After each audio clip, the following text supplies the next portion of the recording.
Welcome back to the channel दोस्तों। तो कल से यूट्यूब पे देखना आप लोग बहुत लोग मतलब ऐसे वीडियोस बना रहे हैं कि भैया ग्रुप डी की वैकेंसी 35,000 से 70,000 हो गई, वैकेंसी बढ़ गई। इसके पीछे का क्या लॉजिक है? क्या वास्तव में वैकेंसी बढ़ी है या फिर ये सिर्फ एक स्टूडेंट लोगों का या जो ग्रुप डी की तैयारी कर रहे हैं उन लोगों का सिर्फ एक मज़ा लेना चालू है यूट्यूब पर? क्योंकि 2 से 5 मिनट की वो टोटल बात है और उस वीडियो को 15-20 मिनट लोग लंबा खींच के अपना व्यू और वॉच टाइम बढ़ा रहे हैं। इसके अलावा आपके जज्बातों के साथ खेल रहे हैं। तो मैं इस वीडियो में आपको पूरी जानकारी दूंगा कि उस वैकेंसी बढ़ रही है या नहीं बढ़ रही, कितना सच कितना झूठ है और उसके पीछे का लॉजिक क्या है। तो वो सारी डिटेल मैं आपको इस वीडियो में आज देने वाला हूं। तो अगर आप नए हो तो इस वीडियो को लाइक और चैनल को सब्सक्राइब ज़रूर कर लो। और इस वीडियो के अंत में आपने मुझे बताना कि जो जानकारी जो बता रहा हूँ ये लोग बता रहे हैं क्या वास्तव में वो सही है या फिर जो मतलब एक्सप्रेस गलत इन्फॉर्मेशन देके क्यों डाइवर्ट करते हो यार तुम किसी को। कोई तैयारी कर रहा है यार, उसको मिस इन्फॉर्मेशन से वो डिमोटिवेट हो जाता है, उसका मोरल डाउन हो जाता तैयारी करने का। तो ऐसा नहीं होना चाहिए। तो अभी मैं आपको बताता हूँ कि वो नोटिफिकेशन क्या है और उसके पीछे की सच्चाई क्या है।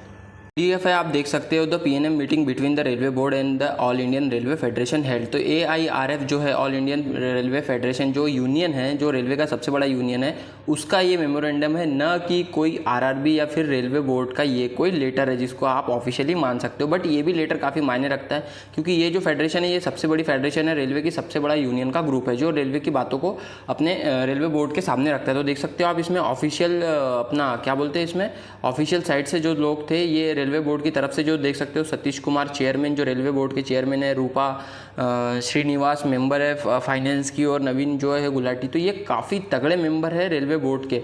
और ये जो है AIRF all Indian railway federation जो है, ये जो यूनियन है इसके भी ये मेंबर्स है सारे। जो शिव गोपाल मिश्रा जनरल सेक्रेटरी है AIRF के, JR भोसले वर्किंग प्रेसिडेंट है। तो ये काफ़ी तगड़े लोगों की एक मीटिंग हुई है जिस मीटिंग में क्या क्या डिस्कस किया गया वो मैं आपको इस PDF में आगे बताने वाला हूँ। तो ये सब इन लोगों के नाम है। ये काफ़ी बड़ी मीटिंग हुई है इन लोगों की और एक काइंड ऑफ ये यूनियन ने एक प्रकार से आप लोग ये कह सकते हो कि जो मतलब ज्ञापन जो होता है ना रेलवे को, वो ज्ञापन सौंपा है। जैसे हम लोग किसी कलेक्टर या डिस्ट्रिक्ट मजिस्ट्रेट को ज्ञापन सौंपते हैं कि इस तरीके की कार्रवाई है, इस तरीके की व्यवस्था होनी चाहिए, उसी तरह यूनियन ने भी एक ज्ञापन सौंपा है रेलवे को जिसमें रेलवे से रिलेटेड क्या क्या चेंजेस और क्या क्या बदलाव किए जाने चाहिए उससे रिलेटेड सारी जानकारी इस PDF में दी गई है। तो आपके काम की जानकारी भी मैं आपको बता देता हूँ जिसको लेकर रेलवे मतलब यूट्यूबर्स काफ़ी यूट्यूब पे वीडियो घुमा के आप लोगों को दिखा रहे हैं, पर वो सब चीज़ें गलत है। इसमें बात करी गई है कि मतलब रेलवे एम्प्लॉय से रिलेटेड बात करी गई कि उनको क्या क्या फैसिलिटी मिलना चाहिए। Consider the inter railway zonal transfer के बारे में बात करी गई है। Non implement of result ruling running staff के बारे में बात करी गई है। और आपका जो मतलब 2026 में जो लगने वाला है grade pay 8th grade pay commission, उसमें कितना फिटमेंट फैक्टर मिलना चाहिए और क्या क्या फैसिलिटी और बढ़ के रेलवे वालों को मिलनी चाहिए, इसके बारे में सब कुछ जानकारी इन लोगों ने मांगी है रेलवे से और रेलवे बोर्ड को अमेंडमेंट करने के लिए कहा है। देख सकते हो आपने लिलवा वर्कशॉप के बारे में भी इन लोगों ने मतलब ये ऑल ओवर इंडियन रेलवे की तरफ से इन लोगों ने ये बात रखी है कि कैडर रेस्ट्रिक्शन नहीं होना चाहिए। पुअर फंक्शन ऑफ HRMS जो रेलवे वालों का जो पोर्टल होता है HRMS का, उसमें मॉड्यूल में उसका फंक्शनिंग अच्छा नहीं है, तो उसके बारे में उन लोगों ने बात करी है कि इसको थोड़ा सा अच्छा और सुधारा जाए। और लाइसेंस के बारे में भी बात करी है इन लोगों ने कि मतलब जो ड्राइविंग वगैरह का है उसको हेवी लाइसेंस से उन्हीं लोगों को ऑपरेट करने दिया जाए जो बड़े बड़े मतलब क्रेन्स वगैरह होते हैं रेलवे में। तो ये सारी चीज़ें दिया गया है। देख सकते हो आप इसमें दिया है कि 3rd AC का पास should be continued post retirement also the stop in level 4 1 और 4 के लोगों के लिए 3rd AC का पास भी कंसिडर्ड होना चाहिए पोस्ट रिटायरमेंट के बाद। तो ये सारी चीज़ें रेलवे ने इसमें दी है। तो इसमें जो एक बात और रेलवे ने बहुत अच्छी करी है, मैं आपको दिखाता हूँ 2 सेकंड। तो इसमें जो मतलब एक चीज़ जो डियरनेस अलाउंसेस है इसके बारे में भी रेलवे ने SCCR जोन बिलासपुर रायपुर वालों ने जो DA नहीं मिल रहा था मतलब डीजल लोको शेड वालों को ड्रेस अलाउंसेस, उसके बारे में भी बात की। मतलब ये काफ़ी मेडिकल फैसिलिटी में भी क्या क्या मतलब खामियां हैं, इन खामियों को बुझा रहा है। बट रेलवे के ऑल इंडियन रेलवे फेडरेशन ने एक बहुत अच्छी बात की है, इसमें ग्रुप डी के मुद्दे को भी उठाया जो आपके काम की बात है।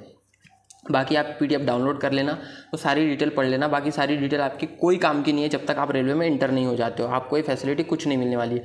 तो देख सकते हो ऑल इंडियन रेलवे फेडरेशन जो यूनियन है, यूनियन ने एक बात उठाई है कि recruitment of group D staff for the year 2025 32,000 post post in place of 70,000। मतलब जो 2024 में वैकेंसी निकलने वाली थी वो उन लोगों ने नहीं निकाली और 2025 में दी। तो पिछले साल की तो वैकेंसी पेंडिंग पड़ी हुई है दोस्तों। तो इस साल की वैकेंसी कहाँ गई? तो फेडरेशन ने कहा है कि आप 32,000 की जगह 70,000 पोस्ट निकालो रेलवे ग्रुप डी के लिए। आप और ज़्यादा वैकेंसीज लो, क्योंकि रेलवे में अभी ज़रूरत है। आपने पिछले साल की भर्तियाँ नहीं ली तो इस साल की भर्तियाँ भी पेंडिंग रहेगी। तो आपको 70,000 पोस्ट की वैकेंसी निकालनी चाहिए। मेरे हिसाब से तो ये 70,000 को टोटल 1 लाख कर देना चाहिए दोस्तों। 1 लाख वैकेंसी ग्रुप डी की आनी चाहिए। इससे आपका फ़ायदा क्या होगा मैं आपको बताता हूँ।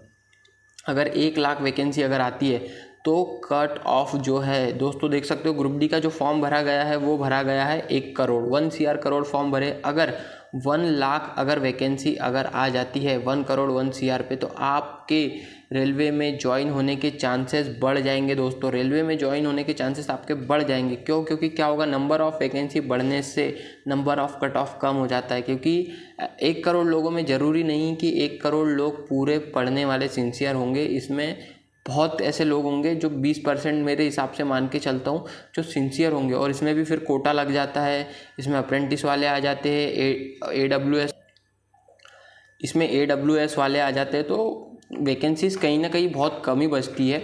तो अगर ये बल्क में अगर आ जाती है, इसको 70,000 या फिर 1 लाख अगर ये लोग कर देते हैं तो आपका फ़ायदा हो जाएगा। बट अभी मैं आपको एक काम की चीज़ बता रहा हूँ कि ये जो वैकेंसीज़ है ये सिर्फ AIRF वालों ने रेलवे बोर्ड के सामने प्रस्ताव रखा है। अब रेलवे बोर्ड इस पर विचार करेगा, सारे बोर्ड को, सारे RRBs को ये लेटर भेजेगा, सारे RRBs से डेटा कलेक्ट करेगा और डेटा कलेक्ट करने के बाद अगर उनके पास अगर ज़रूरत रही तो ही जाके ये पोस्ट को बढ़ाएगा। अदरवाइज़ ऐसा होना पॉसिबल नहीं है। इन फ्यूचर ऐसा हो सकता है। इसके चांसेस मान के चल सकते हैं अपन 50-50 है। 50-50% इसके चांसेस है कि पोस्ट बढ़ेगी। ये आपके लिए पॉजिटिव चीज़ है। अगर बढ़ जाए तो भी आपका फ़ायदा, नहीं बढ़े तो भी आपका फ़ायदा। आपको सिर्फ मेहनत करनी है और सिलेक्शन निकालना है। तो ये आपके काम की चीज़ थी जो मैंने आपको बता दी। बाकी और इसमें दिया हुआ है कि ट्रैक मेंटेनर वालों को 10 से 20% इसमें कैटेगरी में बढ़ावा दिया जाए। तो और ये असिस्टेंट लोको पायलट के लिए, ट्रेन मैनेजर के लिए भी इसमें बात की गई कि 1 time provision of change of category of womens track maintainer के लिए। तो वेरियस टाइप ऑफ ये रेलवे से रिलेटेड है। ये आपके कोई काम की नहीं है। आपके काम का सिर्फ यही है कि आपका पोस्ट बढ़ जाए। नंबर ऑफ पोस्ट बढ़ने से, नंबर ऑफ वैकेंसी बढ़ने से नंबर ऑफ चांसेस आपके ज़्यादा हो जाएंगे। तो दोस्तों यही जो इन्फॉर्मेशन थी काम की, वही थी कि भैया यूनियन वाले और रेलवे बोर्ड के बीच में एक मीटिंग हुई है, जिस मीटिंग में रेलवे की सारी खामियों को उजागर किया जाता है कि आपको ये सुधार करने चाहिए। बट इस बार की मीटिंग में रेलवे यूनियन ने आपके लिए भी आवाज़ उठाई है कि ग्रुप डी की वैकेंसीज़ को और बढ़ाओ भैया, इसको 70,000 करो। यही मुद्दे की बात यही है। इसके अलावा इस PDF में कोई आपके काम की चीज़ नहीं है। सारी चीज़ें रेलवे से रिलेटेड है। अगर आप रेलवे में एक बार एंटर हो जाते हो, ग्रुप डी का एग्ज़ाम निकाल लेते हो, तो ये सारी चीज़ें आपको बशर्ते तब तक मिल जाएगी अगर एप्लीकेबल होती है। तो ऐसा कुछ सीन था। और वीडियो अगर इन्फॉर्मेटिव लगा तो इस वीडियो को लाइक और चैनल को सब्सक्राइब करो। और कोई भी जानकारी अगर चाहते हो तो कमेंट बॉक्स में डालो, मैं इसका रिप्लाई देता हूँ, ज़रूर देता हूँ। ऐसा नहीं कि कोई भी कमेंट छोड़ता हूँ। थोड़ा सा 10-15 मिनट या 1-2 घंटे लेट होता है, बट मेरे को जैसा भी समय मिलता है देता हूँ। और अगर आपको कोई जानकारी चाहते हो और तो आप मुझे इंस्टाग्राम पर भी फॉलो कर सकते हो। इंस्टाग्राम की लिंक मैंने मेरे चैनल के डिस्क्रिप्शन बॉक्स में दे रखी है, जहाँ पर आप मुझको फॉलो कर सकते हो। तो मिलते हैं नेक्स्ट ऐसे इंफॉर्मेटिव वीडियोस के साथ। तब तक के लिए पढ़ाई करें और मेहनत करें और ध्यान रखें कि इस साल रेलवे में अपने को ज्वाइन होना है।